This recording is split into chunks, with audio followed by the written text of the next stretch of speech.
Não, mano? Ah, é tudo repetida, né? Caramba.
Bom, pessoal, vamos começar a exposição da aula de hoje.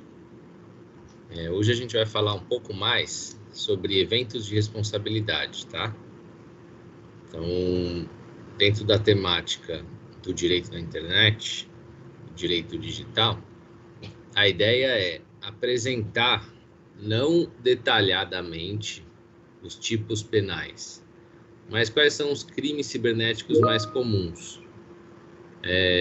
Apresentar alguns casos reais de eventos em que o meio digital é utilizado para viabilizar algum tipo de crime, né?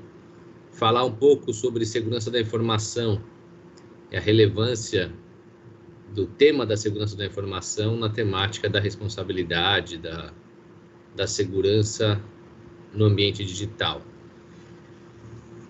Tentar traçar com vocês algumas medidas de prevenção para que identificar algumas evidências de um ambiente digital não saudável, um ambiente digital viciado, que possa induzir a uma fraude ou até um tratamento indevido de dados, né?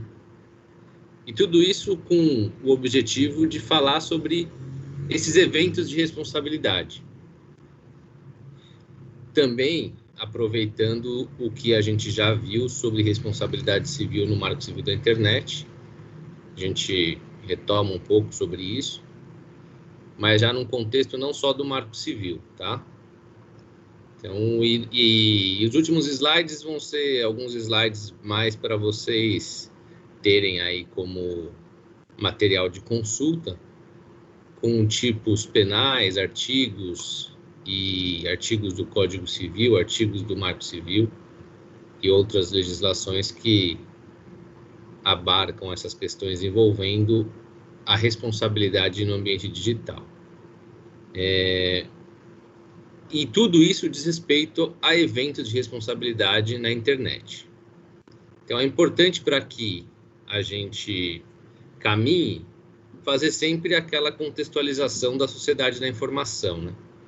Para que todos tenham a noção do gatilho, do momento atual e da importância dessas relações havidas no ambiente da internet. Porque, a partir do momento em que todos estamos inseridos nesse contexto,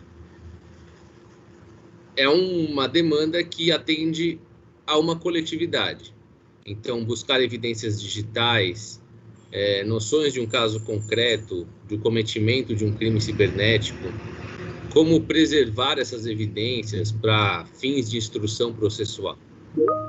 E também ter, de uma certa forma, um plano de resposta a esse incidente de responsabilidade. Então, o objetivo, no primeiro momento, é apresentar a vocês essa contextualização para introduzir as questões da responsabilidade. Em regra, o que a gente sempre fala? É muito difícil, quase impossível, evitar um incidente digital. O que é muito possível, e é essa temática da aula de hoje, é mitigar e responsabilizar com a identificação aqueles que cometem o crime digital, o evento de responsabilidade. Na grande maioria das vezes, você consegue identificar esse infrator, mas você não consegue acabar com o crime. Então, a intenção é alinhar com vocês alguns possíveis planos de ação, apresentar alguns comportamentos que conduzem a uma maior segurança no ambiente digital e, dessa forma, combater ou reprimir alguns eventos mais factíveis, de ter um entendimento mais simples, né? Então, para que tudo isso seja importante, para que a nossa aula de hoje faça sentido, é importante a gente voltar um pouquinho nas nossas lições para retomar aquele conceito de sociedade da informação, que reflete o momento em que vivemos, os impactos na realidade de cada um.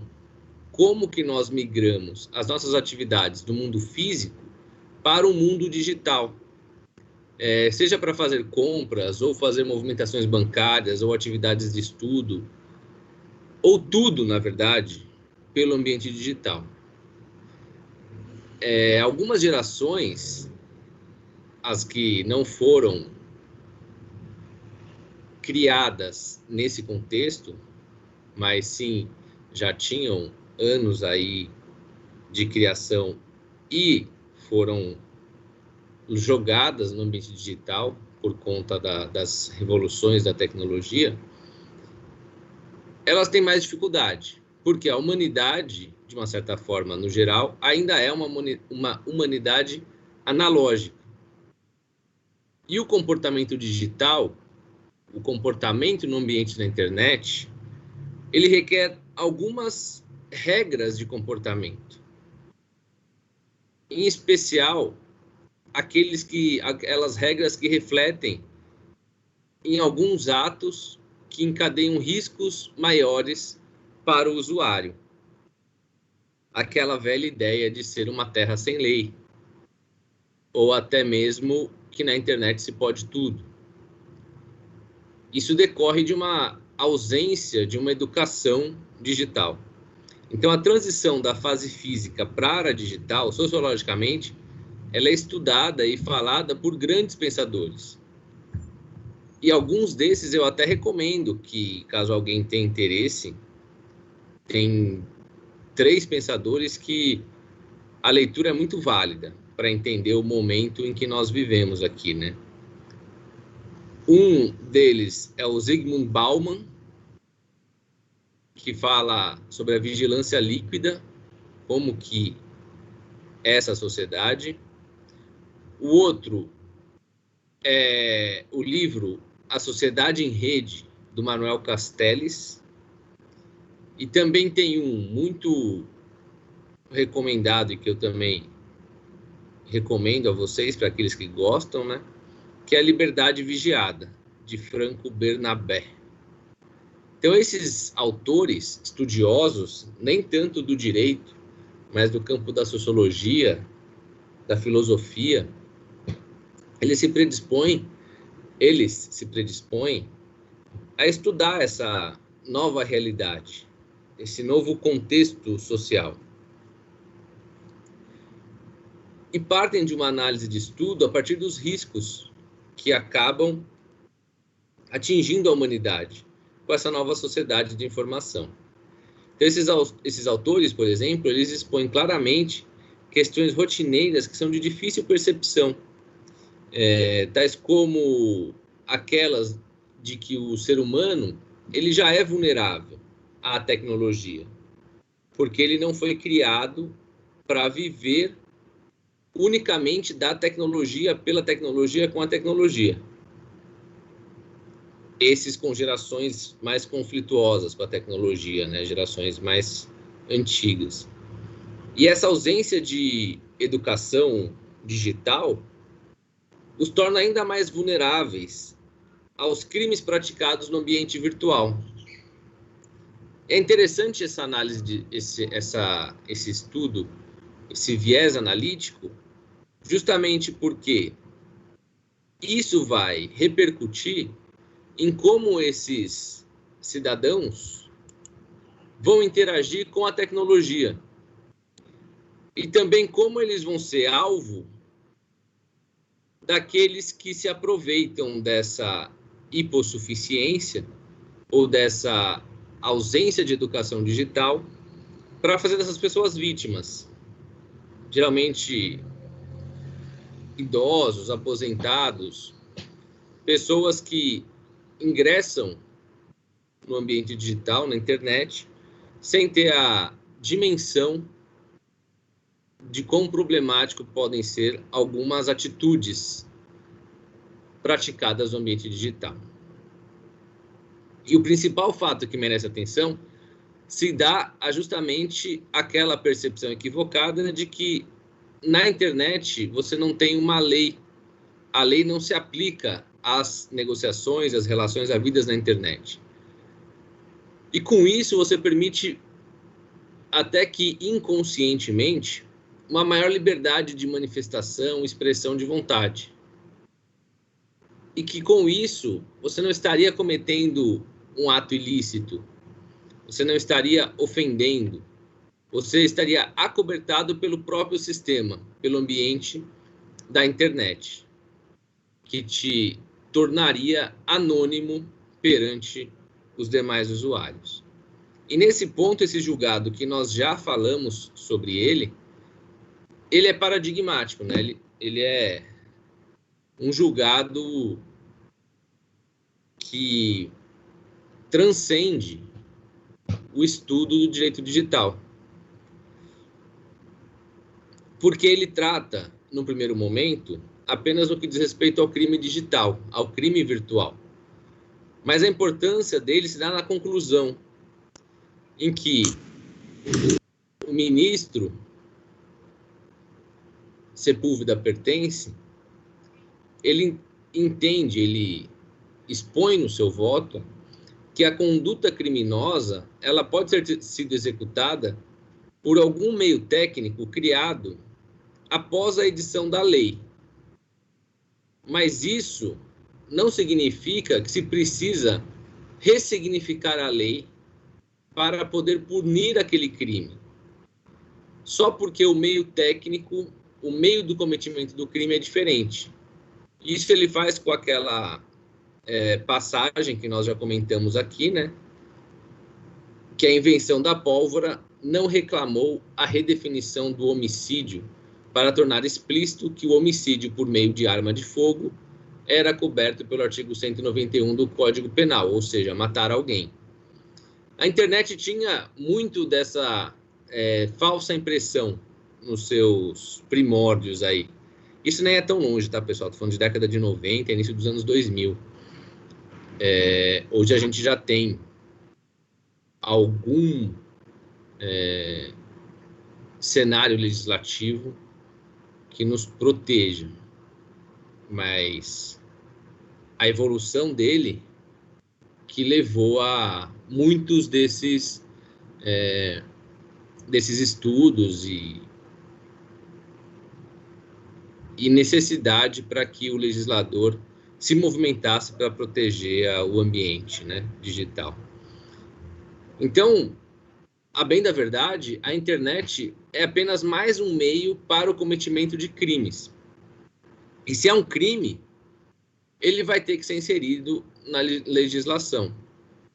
Se são crimes, né, eles são tão atingíveis como qualquer outro realizado no meio físico. O meio digital não faz dele um tipo penal diferente, ou não faz daquela conduta uma conduta sem tipificação penal. Isso diz respeito a todo o ordenamento jurídico. Um contrato no ambiente digital também é um contrato aos olhos do Código Civil. Uma prova, uma conversa também pode indicar uma relação amorosa.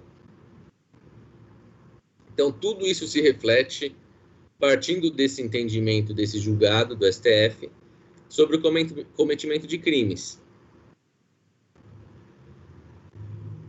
E aí a gente vê nessa relação dos crimes cibernéticos, e aí vai se conseguir identificar um padrão. E como você identifica essas características, né, para trazer uma certa segurança essas relações havidas no ambiente digital. Porque os crimes virtuais, por serem cometidos no ambiente virtual, eles têm uma complexidade. E essa complexidade se dá basicamente na comprovação da autoria, da materialidade, o que arrasta esse processo judicial, dificultando uma condenação.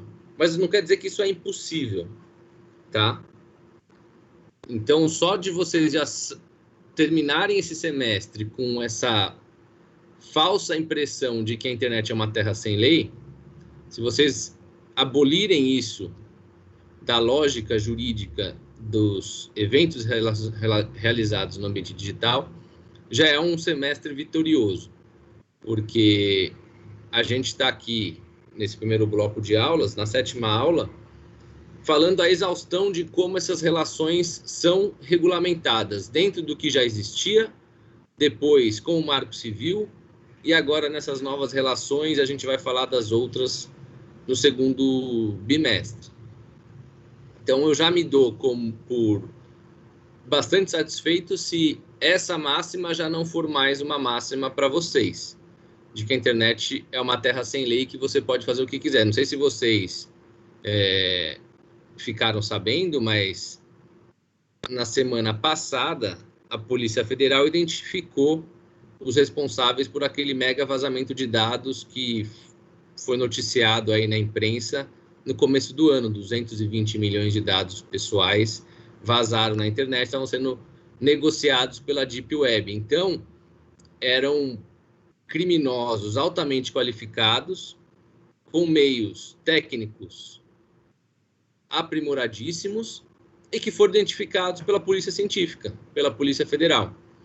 Então, não é uma terra sem lei.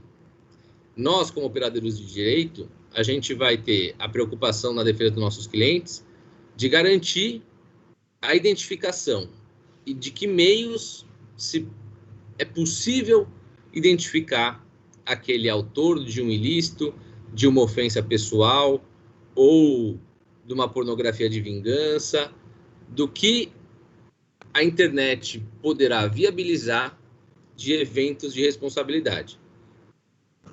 Então, no primeiro momento, a grande dificuldade é a comprovação da autoria e a materialidade, se aquilo foi ou não um crime, e que isso se desenrola no processo de uma forma um pouco lenta. Então, para comprovar a autoria e materialidade, é imprescindível uma perícia. A perícia vai se debruçar, basicamente, sobre os equipamentos eletrônicos. Só que esses equipamentos eletrônicos estão aonde?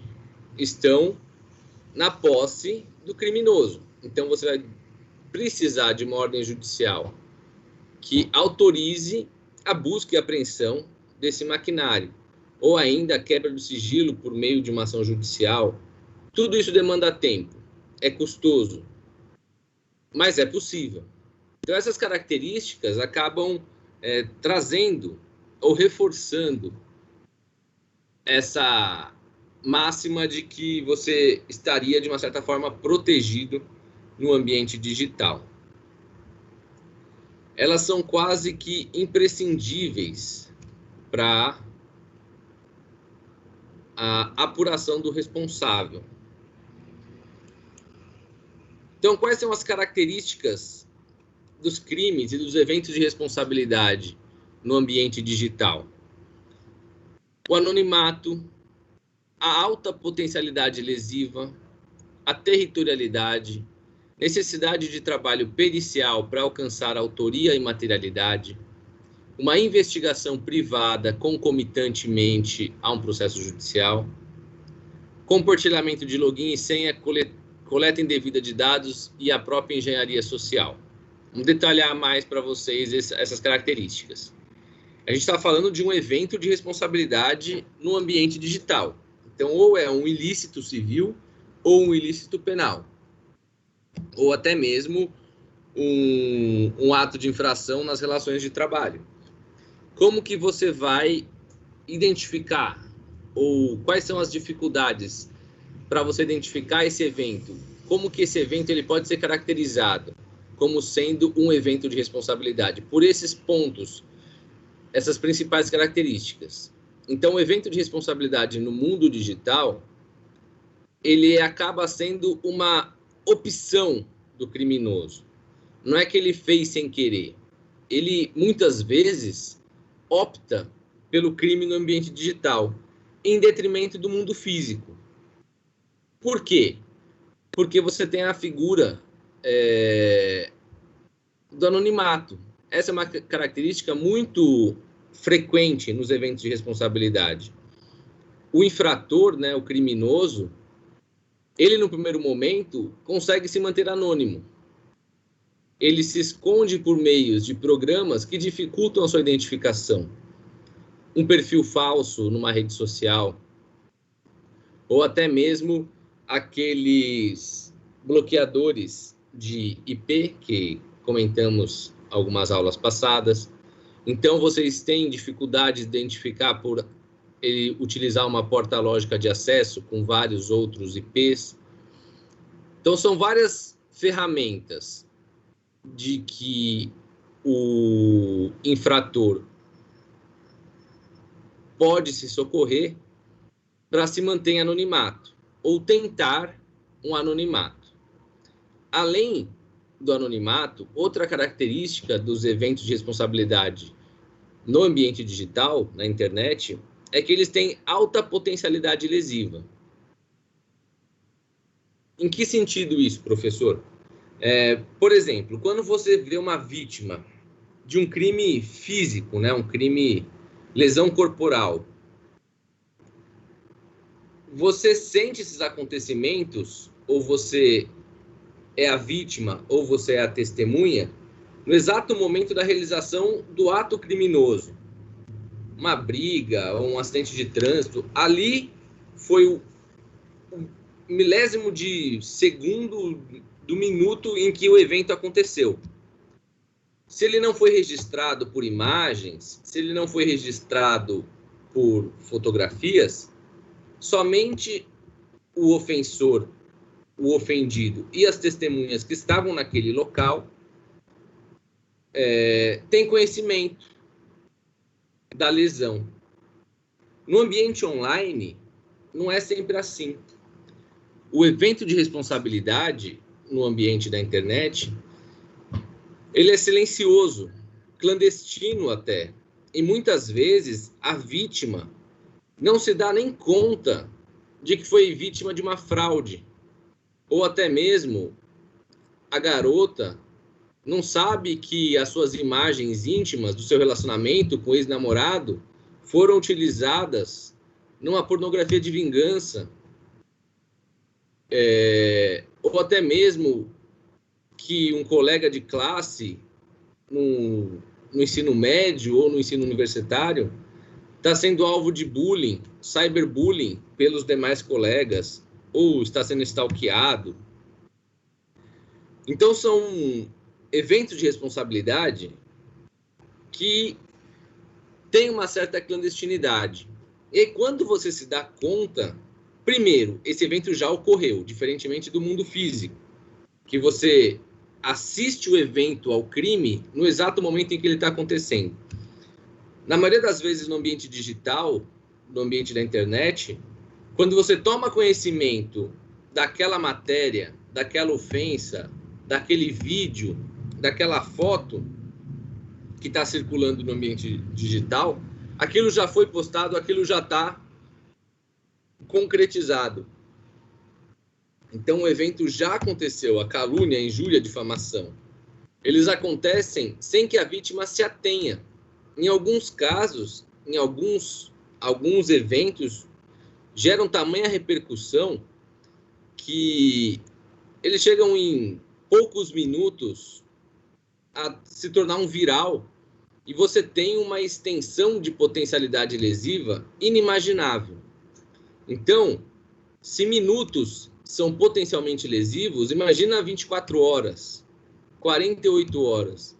Então, a lesão no crime, no evento de responsabilidade, no ambiente digital, tem como característica essa potencialidade muito maior e muito mais extensa. Ela pode perdurar por um longo período de tempo e aumentar dessa forma potencialmente a lesão. Então, além do anonimato, outra característica dos eventos de responsabilidade na internet é que eles têm uma alta potencialidade lesiva. Uma outra característica, a territorialidade. O evento de responsabilidade, e aqui pensando mais por conta do crime, né? Você tem a competência da autoridade policial respectiva à circunscrição determinada. No caso da internet, não existe essa zona de proteção do Estado. Se o crime se dá no local do fraudador, é muito difícil de saber qual é o local do fraudador? Aonde que o fraudador está? Por exemplo, você pode ter sido vítima aqui em São Paulo de uma quadrilha localizada no estado de Goiás. Você sabe que eles estão em Goiás? Não, você abriu a internet na sua casa, na sala, no quarto da sua casa, em Guarulhos, em São Paulo. Como que você vai saber que aquele e-mail phishing foi de uma quadrilha que está atuando em Goiás? Então, você tem essa dificuldade de territorialidade. E é muito difícil de saber o local do fraudador. O local da vítima, por óbvio, é você que foi vítima da fraude.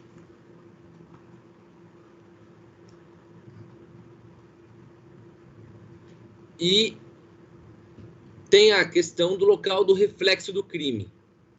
No caso, por exemplo, de uma agência bancária. Em regra, existe uma tendência de que hajam delegacias especializadas. Mas a competência, aos olhos do Código Penal, de Processo Penal, é o local do fraudador, em regra. É o mesmo do cometimento do crime, né?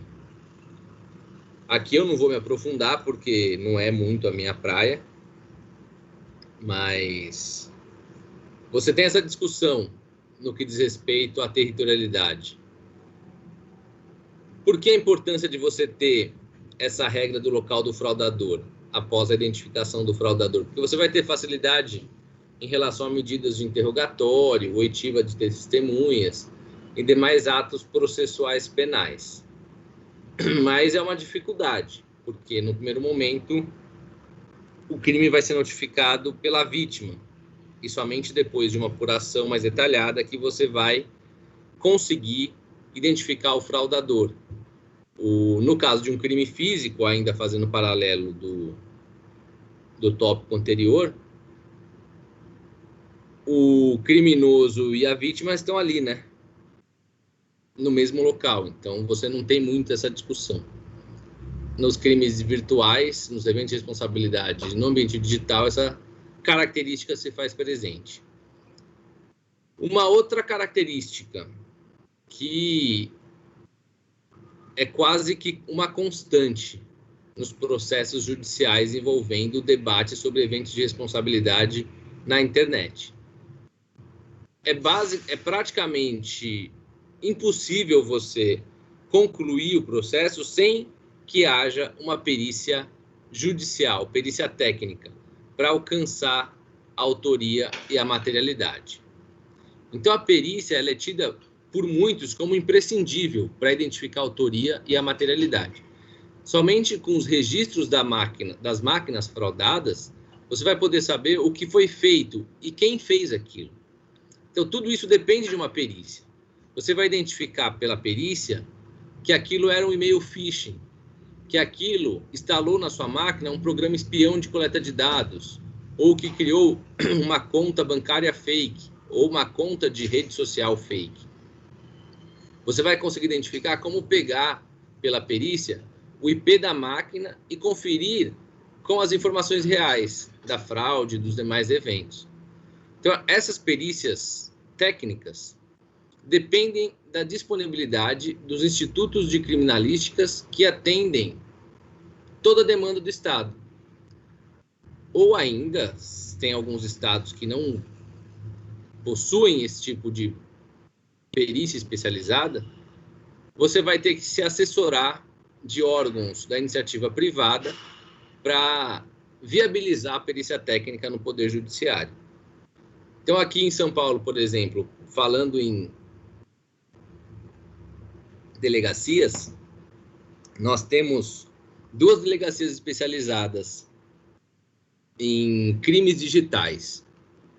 Uma fica ali na 7 de abril, no DHPP, que trata exclusivamente sobre crimes que digam respeito à pedofilia no ambiente digital, tráfico de crianças e imagens de nudez envolvendo crianças e adolescentes. Se você tiver algum caso desse, você vai ali no DHPP e você vai lá e o corpo técnico da Polícia Civil vai conseguir desenvolver um trabalho com uma certa especialidade. E a segunda fica, salvo engano, pelo menos, se não mudou, ficava ali na Zona Norte, na região de trás do Center Norte, é o DEIC ali, não. Eu acho que é o DEIC ali. E é uma delegacia especializada em fraudes bancárias, que tem a preocupação de grandes quadrilhas aí, para desmantelar essas quadrilhas de fraudes bancárias. Todos os outros eventos de responsabilidade e crimes no ambiente digital, você pode denunciar em qualquer uma das delegacias. Então, você tem pouquíssimos estados com delegacias especializadas e que podem desenvolver uma perícia técnica aprofundada sobre esses eventos, identificar efetivamente essas ocorrências. Em paralelo a essas perícias técnicas judiciais, nós temos uma figura muito frequente e que também é muito utilizada, que é a investigação privada. Ela é muito comum nesses casos de eventos de responsabilidade na internet, em especial quando a vítima é detentora de algum potencial econômico. E não estou falando só de vítima pessoa física, mas, por exemplo, empresas que tenham sido vítimas, como os bancos. Ninguém duvida que os bancos têm potencial econômico. E também ninguém duvida que as fraudes bancárias também atentam contra os próprios bancos, que acabam por colocar em dúvida se eles têm ou não um sistema seguro pelo aplicativo do celular, aplicativo do computador, pelos caixas eletrônicos. E por conta das relações de consumo havidas com os seus clientes, cabe a eles provar que a fraude não aconteceu no sistema bancário, ou dentro da sua agência, ou no seu aplicativo, mas sim que foi o cliente que disponibilizou a senha, que foi o cliente que pediu ajuda para um estranho, que se depois mostrou ser um estelionatário, e outras questões afins. Então, é muito comum que essas empresas, vamos manter o exemplo do banco aí, fomentem investigações privadas em paralelo à perícia técnica. Então, essas empresas, antes de demandar o poder de polícia, ele coleta evidências que embasem a sua denúncia. Então, geralmente, ela faz uma investigação privada, às vezes muito mais completa do que aquela realizada pelo Instituto de Criminalística, porque conhecedora do sistema, tem condições de ir a fundo ali nas análises. Então, você tem os limites da investigação privada e essa coleta de evidências não é tão fácil de se entender, porque alguns tribunais entendem que essas provas precisam ser produzidas dentro de um processo judicial, mas não as invalidam de cara. Eles trazem uma certa dúvida sobre a possibilidade de utilização sem o contraditório, porque são provas unilaterais, né? Então, o entendimento dos tribunais, ele é um pouco claudicante nesse sentido. No sentido de que as coletas de informações, ela pode ser realizada e até levada à autoridade policial, desde que essas informações sejam validadas pela autoridade. Então, elas foram produzidas de forma unilateral, mas a autoridade vai ter que validá-la. Então, a autoridade vai verificar a autenticidade, a integridade e a cadeia de custódia. Nós falamos disso na semana passada, né? Sobre os contratos e as provas eletrônicas, que nós falamos até, inclusive, do ICP Brasil, né? Então, você tem essa preocupação de sempre provar, em relação a provas digitais, a autoridade, a integridade, a autenticidade, a integridade e a cadeia de custódia. A autenticidade é aquela de que o autor aparente é o autor real. Então, você vai apresentar provas de que aquela pessoa que aparenta ter cometido o crime é exatamente a mesma no mundo real. Então, autor aparente e autor real são os mesmos. A integridade é que aquele documento, como prova eletrônica, não foi fabricado, adulterado ou modificado de nenhuma forma. E ainda a cadeia de custódia, que é mostrar o início e o fim daquele documento. De onde ele veio, o IP da máquina, quem produziu, para onde ele foi, com qual finalidade. Com hora, minuto e segundo de acesso e demais validações de programação. Para justamente apurar se não houve manipulação nessas informações, né? Se não houve uma fabricação de dados, se elas são ou não verdadeiras, se elas são ou não autênticas e íntegras. E se elas não foram prejudicadas. Por quê? Essa investigação privada, ela vai produzir uma conclusão, um laudo conclusivo. Se esse laudo falar, foi o fulano de tal que fez esse crime, aí esse tribunal vai ficar só com o fulano de tal fez o crime, vamos condená-lo, então. Não, o fulano de tal tem direito ao da defesa, contraditório, devido ao processo legal. Esse laudo falando que ele cometeu o crime foi um laudo unilateral produzido por uma empresa. Tem que ser validado, tem que apresentar esses elementos de validação. Tá? Então, a investigação privada, ela é muito comum. E vocês vão ouvir falar dela em outros momentos, inclusive. E aí, ainda outra característica que é muito frequente, infelizmente, e aqui diz respeito até mesmo à questão da ausência de educação digital, é o compartilhamento de login e senha. Então, nós temos os crimes digitais, nós temos os eventos de responsabilidade, nós temos as fraudes, mas esses eventos se dão muito mais por erros humanos do que por erro técnico do dispositivo eletrônico. Ah, como assim, professor? Acontece. Na maioria dos casos, ou na grande maioria dos casos, os criminosos, os fraudadores, eles se utilizam de meios, lábia, um e-mail phishing, para se passarem por terceiros e, com isso, coletar os dados que viabilizam a prática dos crimes, dos eventos de responsabilidades. Todas as tecnologias atuais disponíveis no mercado possuem suas medidas de segurança.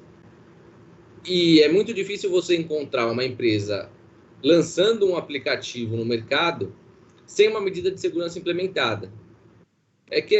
Mas você não consegue evitar que o cliente forneça a sua senha pessoal intransferível para um criminoso. E esse criminoso vai lá e, com esse dado que é de propriedade e uso exclusivo do cliente, consiga cometer algum crime. Então, esse cenário ainda é bastante frequente. Até mesmo, a gente já falou sobre isso aqui, né, nas nossas aulas, que a Lei Carolina Dickmann, que criou os dispositivos 154A do Código Penal, né, as tipificações penais, ela não se aplica ao caso da Carolina Dickmann. Por quê?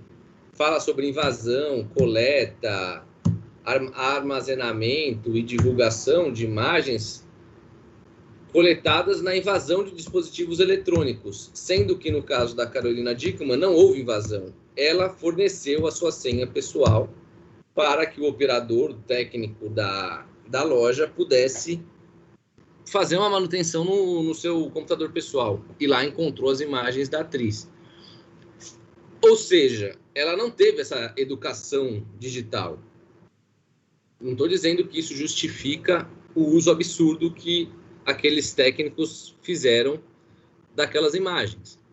Mas o compartilhamento de login e senha é uma constante na nossa sociedade ainda mais educada digitalmente. Então, aqui só para ilustrar para vocês quais são os principais eventos de responsabilidade no tocante aos crimes cibernéticos, né? Então, vocês vão ver aí que não foge muito do que vocês já possam ter ouvido falar em noticiários de televisão e tantos outros. Estelionato e furtos eletrônicos, que são as fraudes bancárias, a invasão de dispositivo informático e furto de dados, que é o que a gente acabou de falar, né? O artigo 154A do Código Penal, que foi instituído pela Lei Carolina Dickmann, e a maior crítica que se dá em relação a ele é justamente isso, né? Que não houve a violação do dispositivo eletrônico, ela mesma cedeu seus dados de acesso, não houve a violação do aparelho, mas a tipificação é válida, o nome da lei que talvez não tenha muito a ver, mas ajudou a dar uma visibilidade para nós, estudiosos do direito digital. Um outro crime bastante comum, prática ou incitação de discriminação ou preconceito de raça, cor, etnia, religião ou procedência nacional. Armazenamento, produção, troca, publicação de vídeos e imagens contendo pornografia infantil, a pedofilia. Incitação e apologia de crime, falsificação e supressão de dados, cyberbullying, ameaça. E um último aqui, que é muito comum na internet, que eu imagino que vocês nunca tenham feito, que é crime contra a propriedade intelectual artística e até de programa de computador, que é o Ctrl+C, Ctrl+V de trabalhos acadêmicos, né? Então, você tem aí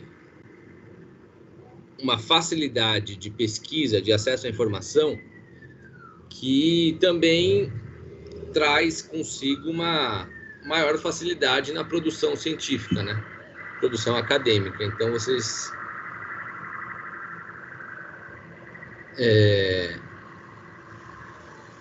imaginem como esse crime é comum, mas num ambiente digital que proporciona essas situações. Então, a gente tem alguns casos reais que podem ilustrar esses eventos de responsabilidade, né? Acho que a mídia todo dia divulga, e se a gente colocar alguns aqui hoje, amanhã vão ter mais, na semana que vem outros tantos, né? Então, você tem semanalmente suspeitos de aplicar golpe de fraude bancária, roubo de milhagens, milhas aéreas,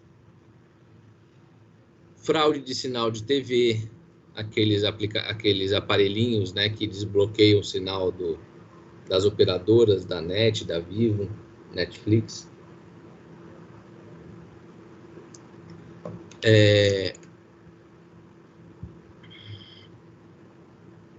Venda de produtos roubados pela internet e tantos outros, né? A gente tem uma riqueza entre eventos de responsabilidade no que diz respeito aos crimes cibernéticos.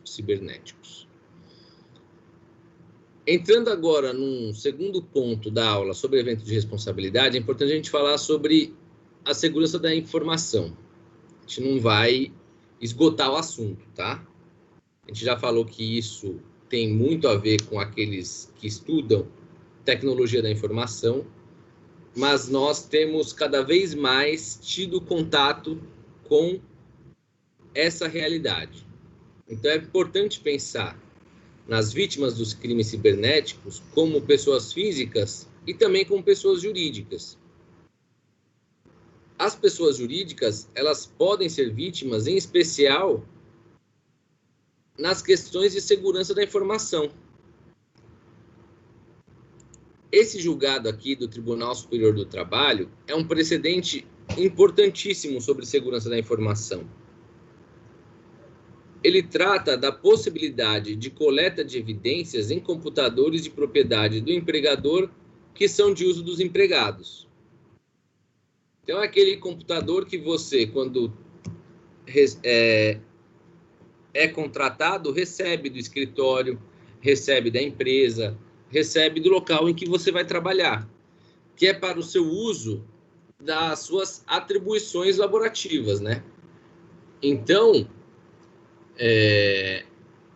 você como funcionário dessa empresa, pessoa jurídica, que utiliza como ferramenta de trabalho um laptop, um computador, um celular para troca de mensagens, você, como pessoa jurídica, como empregador, pensando como empregador, se houver algum evento de segurança da informação, por exemplo, um funcionário que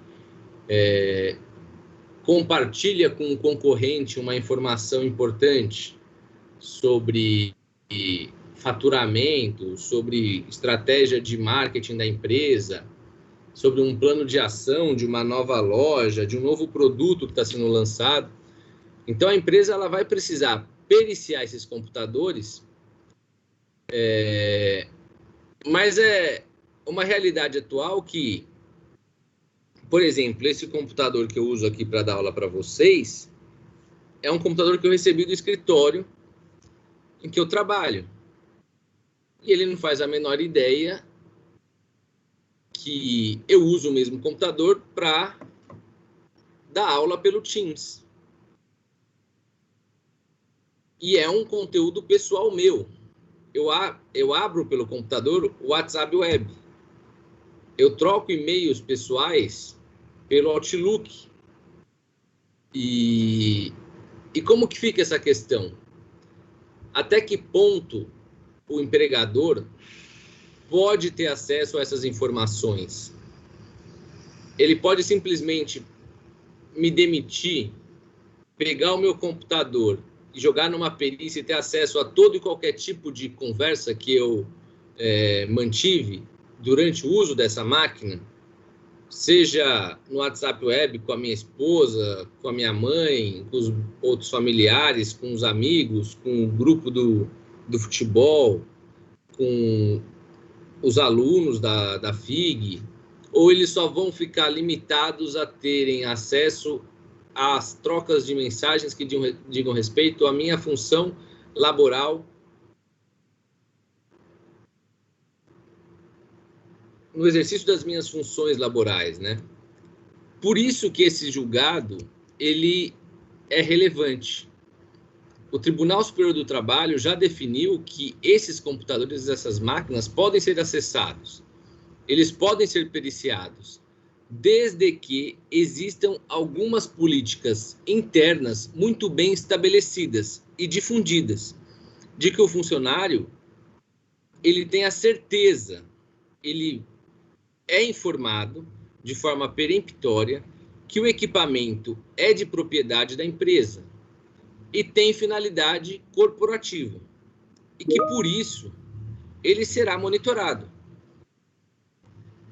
Se o funcionário, quando recebe essa máquina e tem essa ampla noção de que esse computador tem esse fim específico, ele tem a sua expectativa de privacidade reduzida.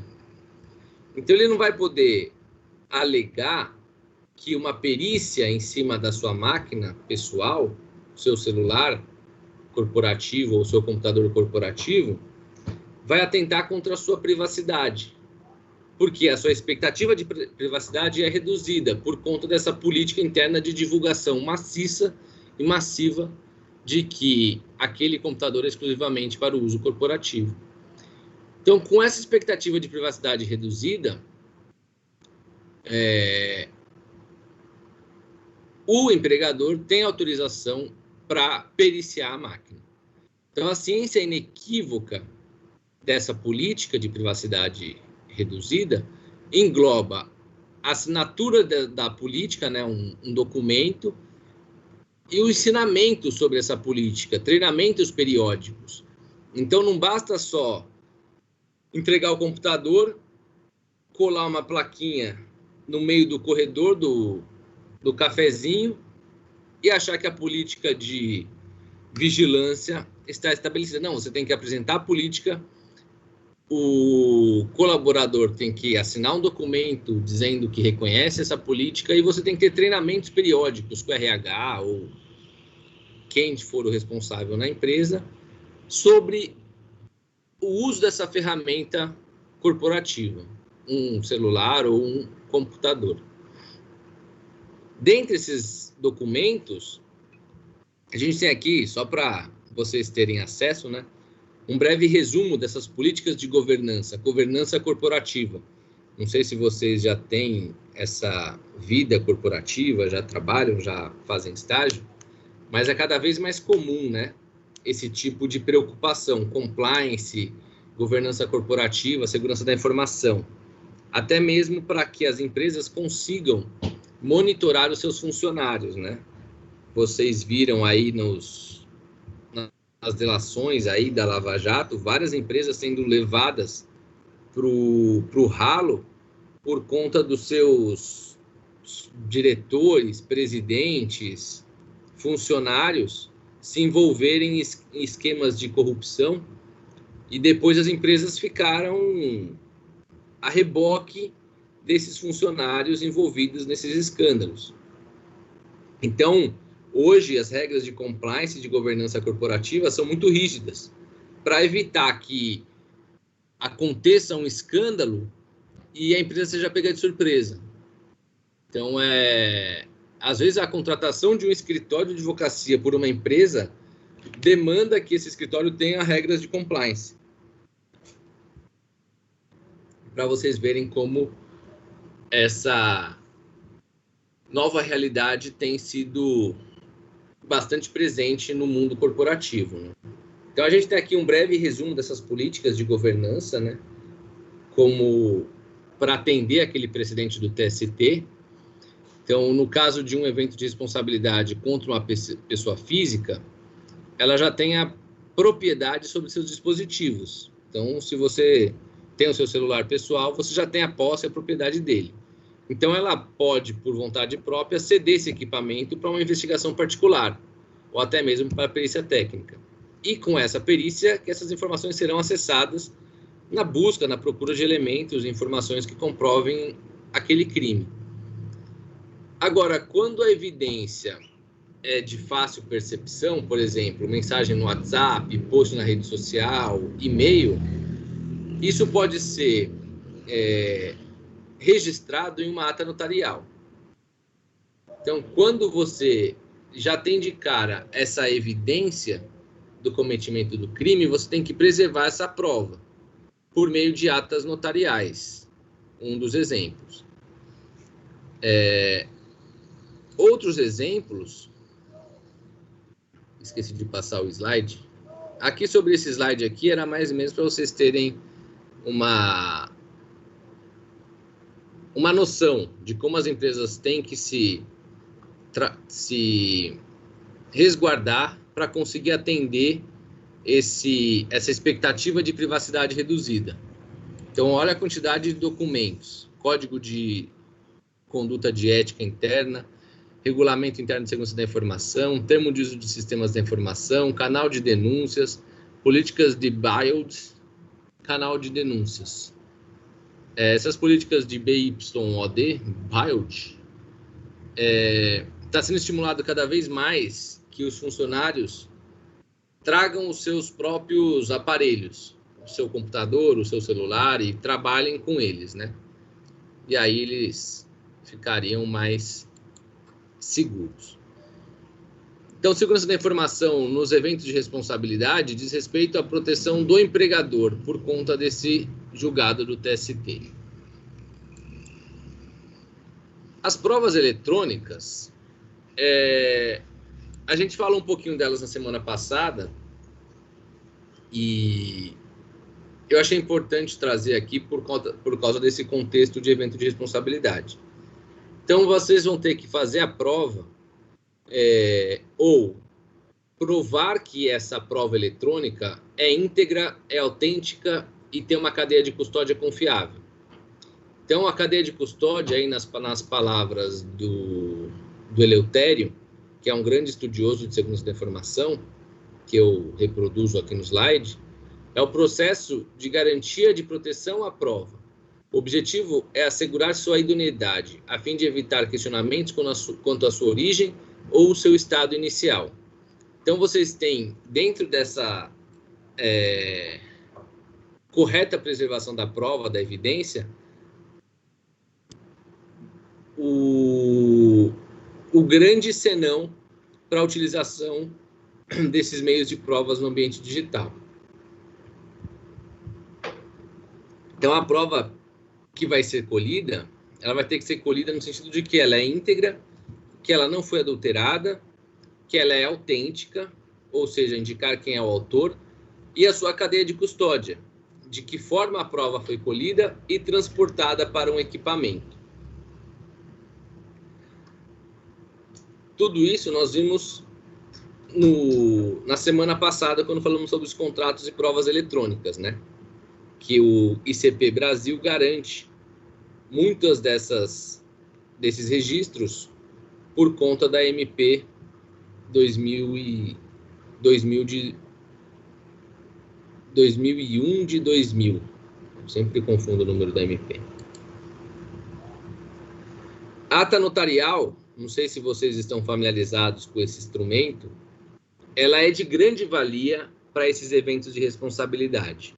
Aqui tem onde está essa foto aqui, dessas pessoas, é o texto de uma ata notarial. É um documento elaborado por um cartório e de notas, né, que vai atestar a integridade, a autenticidade e a cadeia de custódia. Por ser um documento público, ele tem fé pública. Então, o que você vai fazer? Você vai chegar lá no tabelião de notas e vai falar, olha, fulano de tal proferiu uma ofensa contra a minha pessoa no Facebook. Está aqui a prova. A página dele do Facebook e tal, está me indicando e não sei o quê. O tabelião, ele vai ver e vai redigir tudo isso em uma ata notarial. Então, vai falar, olha, no dia tal, 22 de março de 2021, fulano de tal esteve aqui no meu cartório, tal, me relatou ofensas proferidas por fulano de tal, na sua página de Facebook, URL tal, conforme mensagem anexa. Aí a ata notarial vai relatar tudo. E com isso, ela estabiliza esse fato.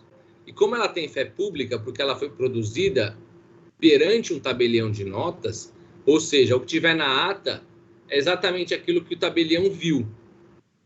O tabelião tem fé pública. É uma fé pública relativa, mas você traz esse argumento de autoridade perante a produção dessa prova. Então, ela vai estabilizar um fato que pode vir a ser apagado, né, no ambiente virtual. A ata notarial preserva essa evidência. Então, a prova, ela fica preservada pela ata notarial. Tá? Esse é um elemento importante de prova que demonstra a autenticidade e a integridade. Aqui, a gente vai ilustrar um pouco mais a aula que a gente teve sobre responsabilidade civil do Marco Civil da Internet.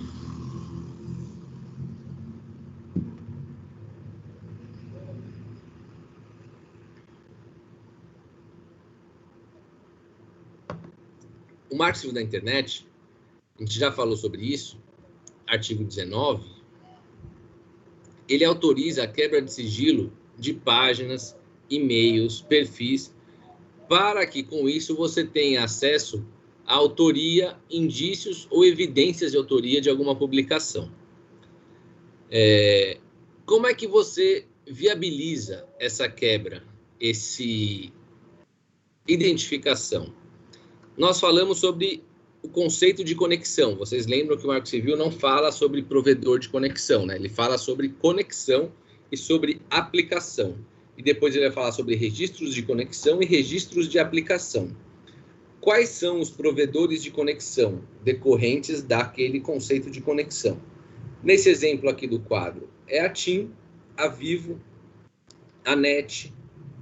E quem que estrutura esses provedores?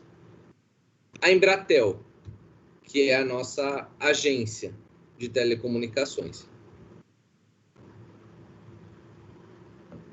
que seria o provedor de backbone, tá? E aí, vocês têm as aplicações de internet.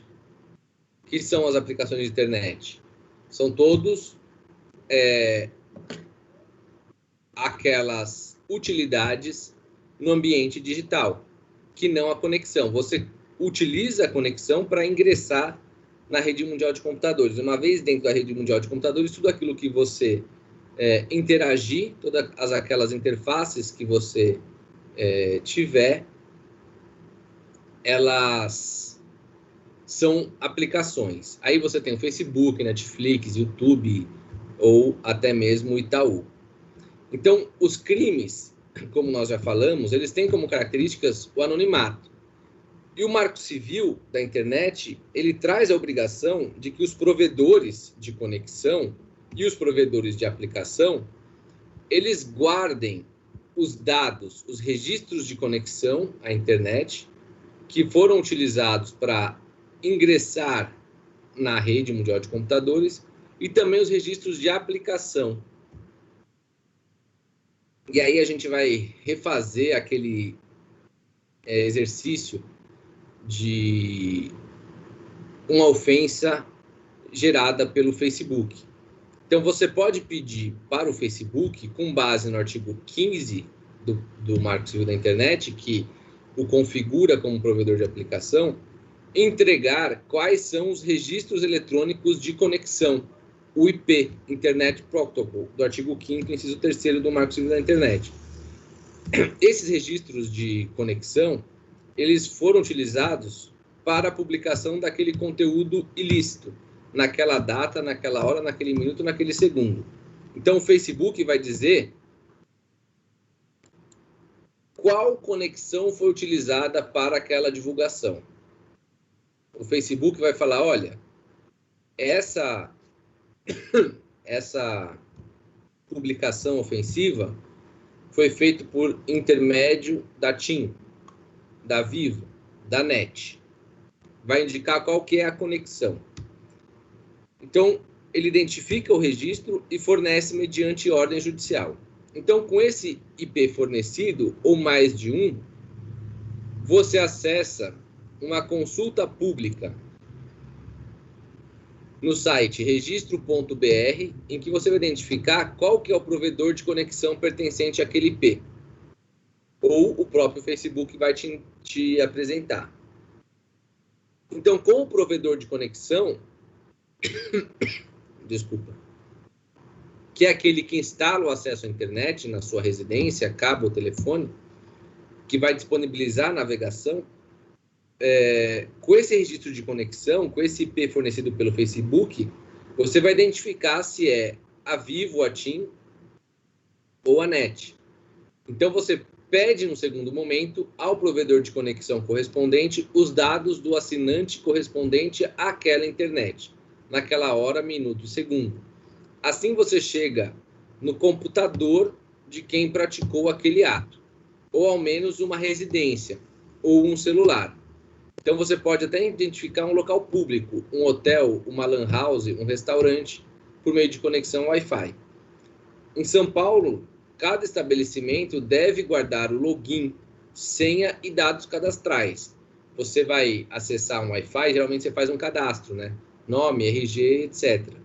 De todos aqueles que utilizam a internet gratuita, o Wi-Fi. Então, você pode até identificar. Você chega num hotel, você chega num restaurante e fala, olha, nesse dia, nessa hora, minuto, segundo, um cliente seu acessou o seu Wi-Fi, a sua conexão, para proferir uma ofensa contra mim. Ah, não tem como saber quem é. eu quero que você identifique dentre aqueles clientes que se cadastraram no seu Wi-Fi, que eu vou atrás de um por um. Então, você pode pedir um ofício pedindo esses dados. E aí você identifica o responsável pelo o evento danoso, o evento ilícito. Ficou claro para vocês o caminho da identificação e como o Marco Civil veio para regulamentar esse passo a passo? Então, a gente tem os provedores de conexão, são exemplos, tá, pessoal? Os provedores de aplicação também são exemplos. Como o provedor de aplicação é aquela interface direta com o mundo, é nele que você vai encontrar a ofensa, ou o crime, ou a imagem, ou o vídeo. Então, você vai para cima dele. E no provedor de aplicação, você pede o IP da máquina, que ele é obrigado a dar. Ele guarda esse registro por 6 meses. Com esse registro, você pede para ele te passar depois qual que é a conexão, ou você vai no site registro.br com aquele IP e identifica qual que é o provedor de conexão. E aí você demanda o provedor de conexão, uma segunda ordem judicial, eles guardam registro de conexão por 1 ano. E aí você chega na casa ou qual o ambiente que fez aquela conexão. Então, você pode identificar a residência ou o assinante. Mas, ainda assim, você não tem prova da autoria e da materialidade do evento.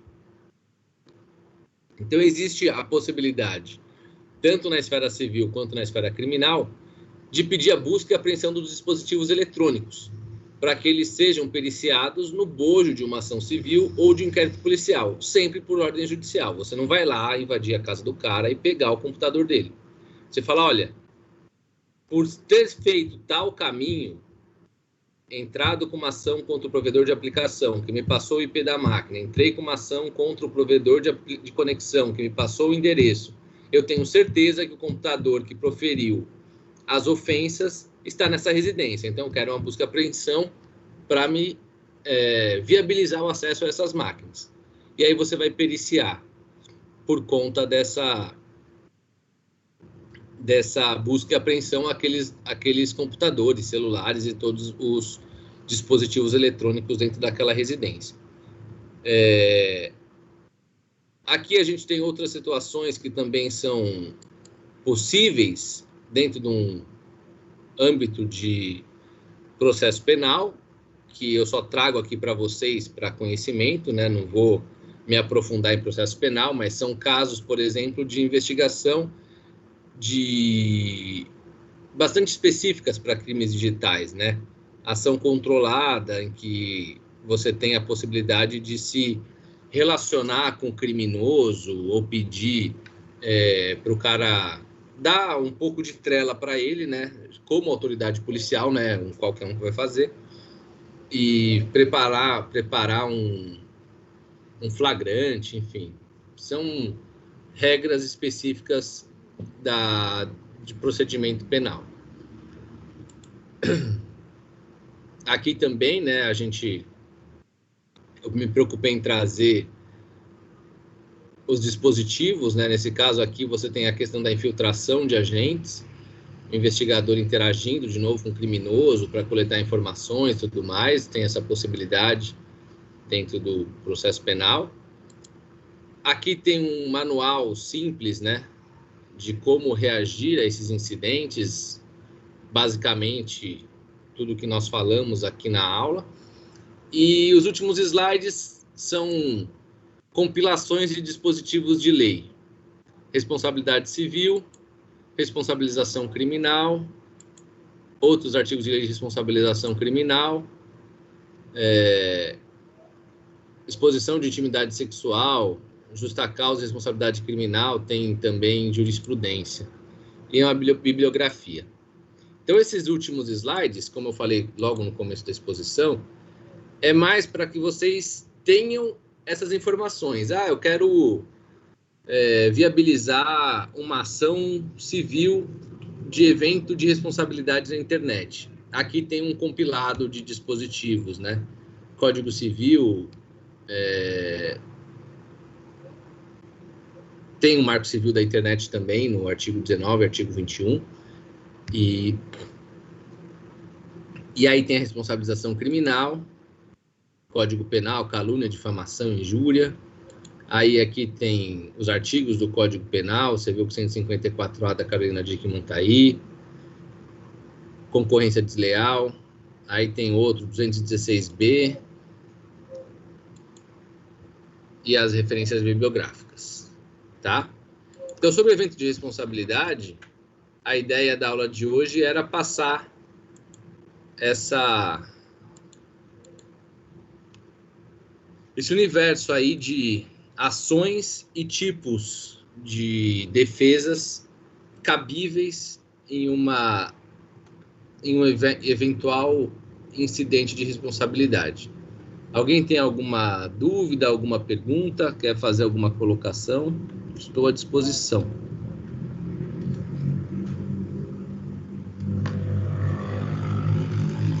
Nossa, eu estou com a câmera desligada. Já é a segunda vez que acontece isso. Começo a passar os slides, não sei por que a câmera desliga. Eu peço desculpa, pessoal. A semana que vem é a nossa última aula antes da avaliação, né? Então, a gente vai falar um pouco mais desses eventos para no próximo bimestre, a gente começar com Lei Geral de Proteção de Dados. Beleza? Então era isso, pessoal. Obrigado aí por mais esse encontro.